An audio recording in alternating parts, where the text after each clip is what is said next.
टीपू सुल्तान अंग्रेजों के खिलाफ हिंदुस्तान में आखिरी उम्मीद थी और अंग्रेजों को इस खतरे का पूरा अंदाजा था। तो वो इसको खत्म करने के लिए 60,000 फौज लेकर इसके किले के सामने आ गए और बमबारी करते करते वो जैसे ही वापस जाने वाले थे कि टीपू सुल्तान के गद्दार प्राइम मिनिस्टर मीर सादिक ने पूरी फौज को किले की दीवार से हटा दिया और किले से एक सफेद झंडा लहराया। एग्जैक्ट इसी मौके का अंग्रेज इंतजार कर रहे थे। वो सारी फौज लेकर किले के अंदर गए और टीपू सुल्तान को मार दिया। टीपू सुल्तान की लाश देखकर अंग्रेज जनरल हैरिस ने अपने चीफ से कहा, नाउ इंडिया इज आवर्स।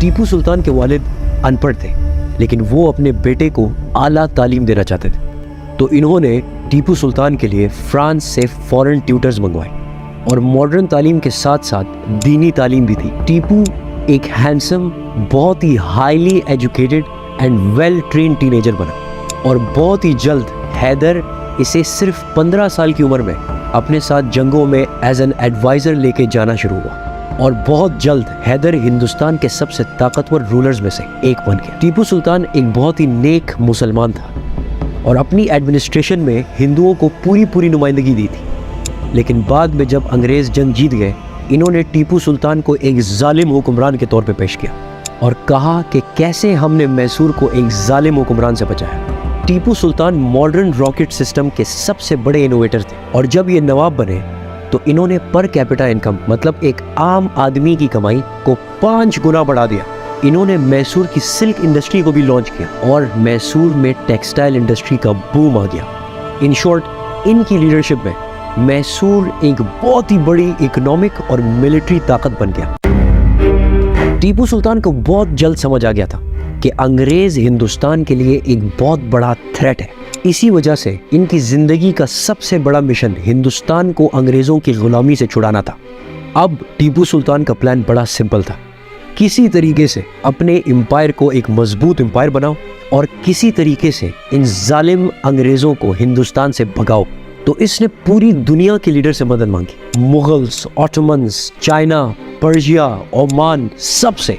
लेकिन सिर्फ फ्रांस ने सपोर्ट करने का कहा और इजिप्ट की जंग जीते ही नेपोलियन ने टीपू सुल्तान को एक लेटर लिखा अपना सपोर्ट ऑफर करने के लिए। नेपोलियन फ्रांस का एक बहुत ही ताकतवर एम्परर था, लेकिन इसकी स्टोरी फिर कभी, सो सब्सक्राइब।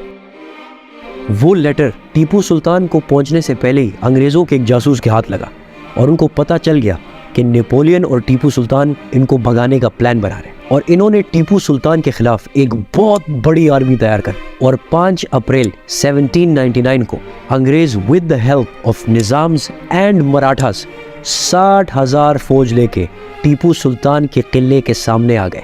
लेकिन टीपू सुल्तान के प्राइम मिनिस्टर मीर सादिक को अंग्रेजों ने इस जंग से पहले खरीद लिया था। अंग्रेजों ने अपने तोपों से किले के दीवारों को तबाह करना शुरू कर दिया।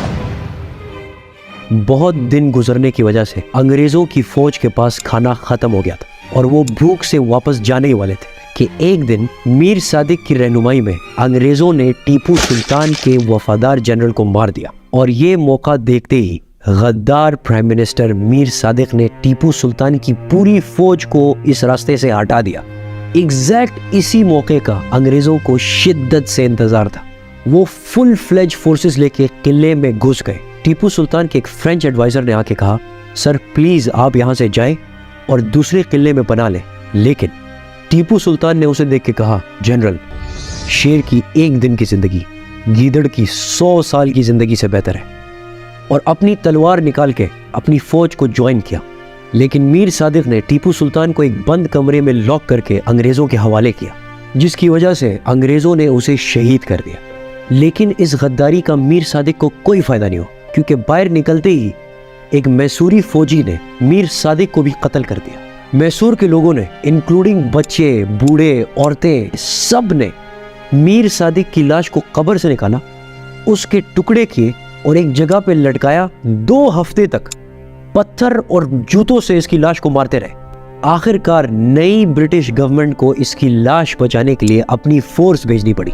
आज भी लोग इसके मज़ार पे सिर्फ इसलिए जाते हैं कि इसके कब्र को जूते और पत्थर मार सके।